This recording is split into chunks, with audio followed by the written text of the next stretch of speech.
pour nous guider dans notre quête du bien-être, nous avons la chance d'être accompagnés par Anne Evrard, qui est auteure du best-seller Boosté. Salut Anne. Hey, bonjour Alexandre. Merci d'être là à mes côtés. Donc Boosté, c'est le guide pratique que tu as écrit et qui va nous servir de base pour toutes les discussions qui vont suivre. Ça veut dire que nos auditeurs pourront retrouver tout ce dont on va parler de manière pratique et accessible chez eux.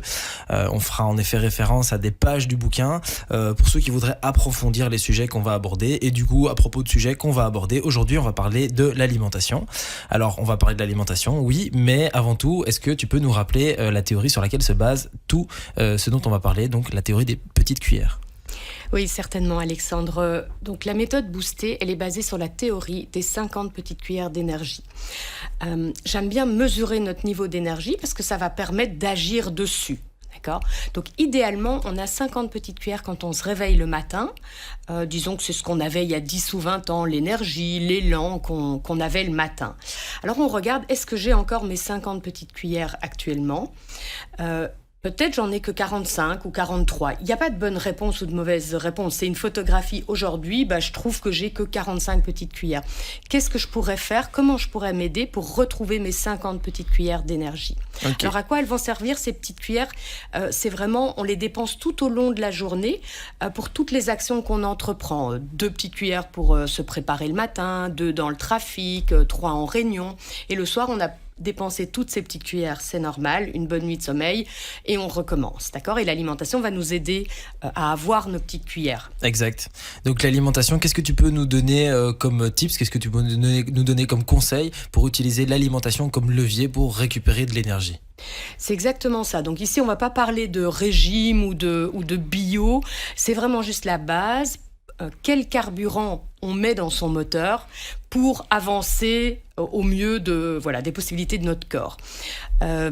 C'est vraiment important que tout ce qu'on mange ou qu'on boive, ça ait un effet bénéfique pour le corps. On n'aurait pas l'idée de mettre de la soupe dans son moteur de voiture ou du lait. Donc il faut quand même aussi faire un tout petit peu attention à ce qu'on met comme alimentation dans sa voiture, dans son moteur. Il n'y a que 3 trucs que j'ai envie de partager avec vous. Je démarre ? Ouais, vas-y, on t'écoute. Alors, le premier, c'est ce qu'on appelle l'équilibre acide-base. Quand on se réveille le matin, notre corps a un pH de 7,4. Je vous rappelle, 0, c'est super acide, 14, c'est super basique. Donc le corps humain, on est à peu près au milieu. Tout ce qu'on va manger ou boire va faire pencher le curseur du pH plus vers l'acide ou plus vers le basique. D'accord ? Le souci principal qu'on a, c'est que la majorité des aliments qu'on mange, ils sont plutôt acides. Donc les céréales du petit déjeuner, le pain, les tartines, la baguette, la viande, les produits laitiers, les charcuteries, tout ça est acide. Donc c'est important pour que notre corps fonctionne bien, qu'on donne suffisamment de fruits et légumes à notre organisme pour compenser l'acidité des autres aliments. On a besoin des aliments acides, ils ne sont pas mauvais. C'est juste qu'actuellement, on en prend trop dans la catégorie des aliments acides et trop peu dans les basiques. C'est vrai que les habitudes alimentaires ont changé en fait depuis ces dernières années. Je dis ces dernières années, mais ça pourrait être les 50 dernières années. En fait, on mange beaucoup plus de viande, on mange moins de légumes. En fait, l'assiette a changé en fait tout simplement parce qu'on a les supermarchés. Enfin, c'est plus le même mode de consommation. Donc du coup, on se retrouve avec effectivement une assiette qui est composée différemment. Ouais, dans les plats préparés, les pizzas de supermarché, tout ça, il y a un tas d'aliments où on prend pas la peine de rajouter la part de fruits et légumes. Il faut savoir, je culpabilise personne parce qu'il y a que 12% des Européens qui mangent 5 fruits et légumes par jour. Alors il y a un truc pour vraiment augmenter la quantité de fruits et légumes, c'est se dire qu'à chaque assiette, donc dès le petit déjeuner, la moitié doit être des fruits ou des légumes. D'accord ? À midi, pareil, le soir, pareil. Pour moi, c'est le plus difficile à réaliser parce que dès que je fais pas attention, je mange ce que j'ai un peu sous la main et j'y arrive pas à mon équilibre. En fait, c'est comme pour le sommeil, il faut conscientiser tout simplement la thématique, se dire ok, ça c'est un levier que j'ai à disposition pour améliorer mon niveau d'énergie, et donc du coup, faut y penser un petit peu, et peut-être quand on fait les courses, penser à acheter des fruits et des légumes parce que si on les a pas, on les consomme pas. Hein, c'est aussi simple que ça. Et puis peut-être moi je sais que je prends une banane le matin. C'est pas pas grand-chose, mais c'est toujours ça accompagne mon petit déjeuner. J'essaye de prendre toujours des légumes, effectivement, sur le repas de midi, le soir aussi, et petit à petit, quoi. Super. Et petit à petit, c'est pas de grande révolution, parce qu'alors on tient pas, mais petit à petit se dire, ah oui, c'est vrai. Par exemple, mon mari prenait toujours du yaourt le matin, de lait de vache, si tu veux. Et puis, il a changé et il a pris du yaourt de soja. Donc, il a des protéines végétales. Donc, c'est déjà basique. Et il a rajouté des fruits dedans. Il adore, et en fait, il est passé vraiment à un petit déjeuner super intéressant au niveau alimentaire, en changeant pas grand-chose de ses habitudes. Donc, c'est des petits pas comme ça, il faut chercher des trucs qu'on aime bien. Il ne faut pas se forcer à manger des trucs qu'on n'aime pas, parce que ça ne tiendra pas très longtemps non plus. Ouais.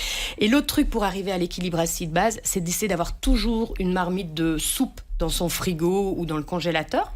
Et chaque fois qu'on a un petit creux, plutôt que d'aller manger un morceau de fromage avec un bout de pain, parce qu'on a faim entre les repas ou avant le repas, eh ben on se prend un bol de soupe.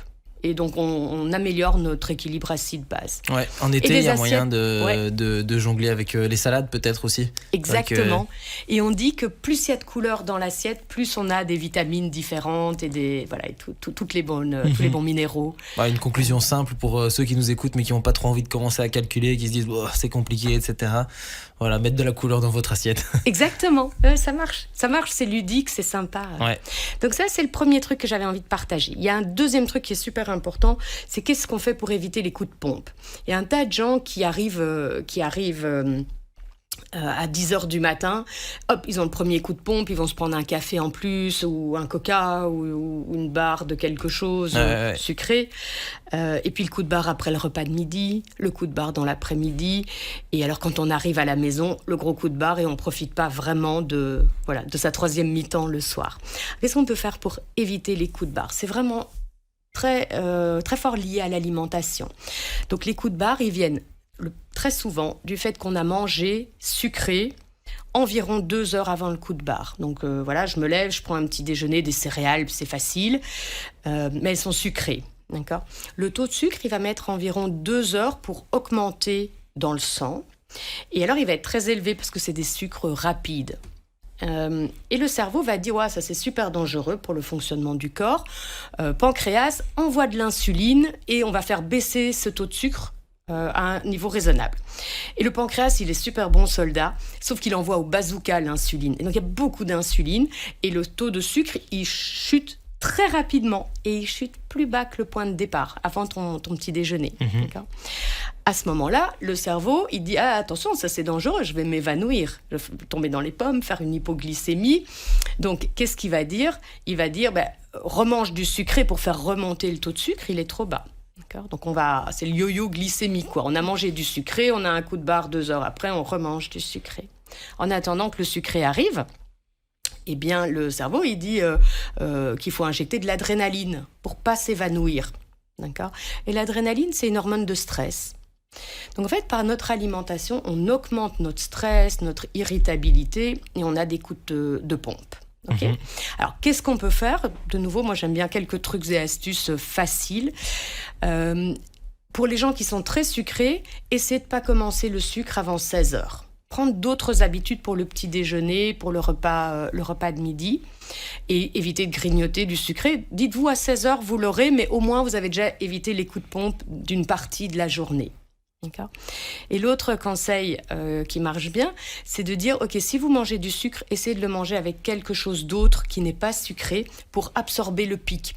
Imaginez que vous mangez une grande tartine de beurre et que vous mettez un peu de confiture dessus, après 16 heures, et ben vous n'aurez pas un pic aussi très important, élevé que si vous avez mangé que, je sais pas moi, une barre chocolatée ou une gaufre où il y a beaucoup plus de sucre.